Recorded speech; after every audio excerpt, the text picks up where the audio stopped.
नमस्कार मित्रांनो, तुला शिकवीन चांगलाच धडा या मालिकेचा 14 डिसेंबरच्या भागात काय पाहायला मिळणार आहे ते पाहूया। तर अक्षरा आता फार रडू लागली असते। तर अक्षरा अधिपतीला समजावण्याचा फार प्रयत्न करीत असते।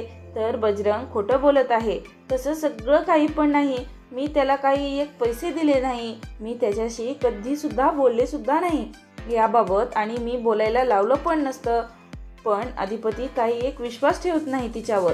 तर बजरंग बोलतो, बरं ठीक आहे, तुम्हाला जर मी खोटं बोलत आहे असं वाटतं ना, तर बघा, हे बघा पैसे तर तुम्ही मला दिलेत ना, आणि माझ्याकडून काम पण करून घेतलंय।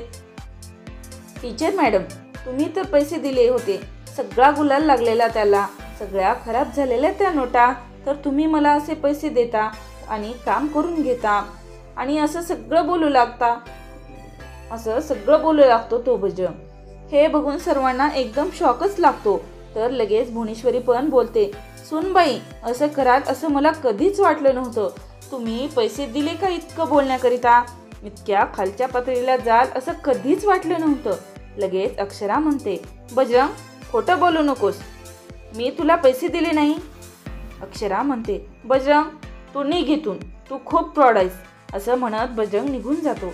तेव्हा लगेच भुवनेश्वरी बोलते, थांब, जरी तू इथं आला असलेस ना हिच्या सांगण्यावरून, तर आता तू इथेच थांब, जाशील माझ्या सांगण्यावरनं। भुवनेश्वरी म्हणते अधिपतीला, हे पैसे कसे आले बरे इथं, हे तुमचे पैसे आहेत का?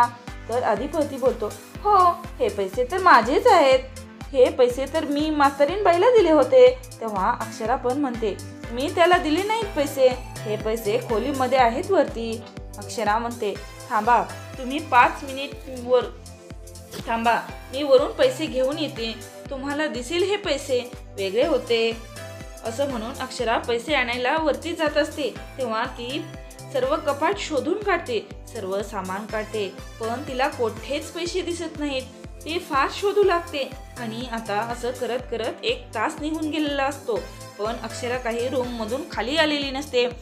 तेवढ्यात भुवनेश्वरी चंचीला पाठवते वरी बघण्यासाठी। तेव्हा चंची म्हणते, का बरं तू आणखीन खाली आली नाहीस? सगळेजण तुझी वाट बघतायत, इतका वेळ का झाला, का आली नाही? बरं, पैसे तुला सापडत नाहीत का? तेथे सामान अस्ताव्यस्त पडलेले असते। अक्षरा म्हणते, हो ग, मला पैसे सापडत नाहीयेत, सर्व शोधले, पण पैसे कितीही शोधले तरी सापडतच नाहीयेत। तर चंचीला म्हणते, तिला अजून फार घाबरवते आणि तिला खाली पाठवून देते, आणि तेथे खूप सारे पैसे ठेवलेले असतात आणि दागिने सुद्धा असतात। तेव्हा तिच्या मनात विचार येतो, एवढे सारे पैसे आणि दागिने पण, आणि तेथेच एक बॅग सुद्धा असते। त्या बॅगमध्ये सगळे सामान टाकते आणि पळून जाते। ते पैसे घेऊन आता मात्र भुवनेश्वरी बोलतीलच। आता अक्षरा खाली येते आणि म्हणते, अधिपती, मला हे पैसे कोठे पण सापडत नाहीत, ती खूप शोधण्याचा प्रयत्न केला, पण मला पैसे सापडतच नाही। लगेच भुवनेश्वरी बोलते, कसं काय सापडणार, हे पैसे समोर आहेत, ते पैसे तुम्हाला त्याला पैसे दिले होते सगळं बोलण्याचे, असे भुवनेश्वरी बोलते। कारण चंचीला चोरी झालेली असते। आता भुवनेश्वरी पण गोत्यात फसणार असते आणि आता चंची मात्र इथून पळून जाते। असा काहीसा भाग आपल्याला पाहायला मिळणार आहे। तर मित्रांनो, या पुढील व्हिडिओमध्ये पाहायला मिळणार आहे, त्यासाठी आत्ताच सबस्क्राईब करा, जेणेकरून पुढील भाग आपल्याला पाहता येईल।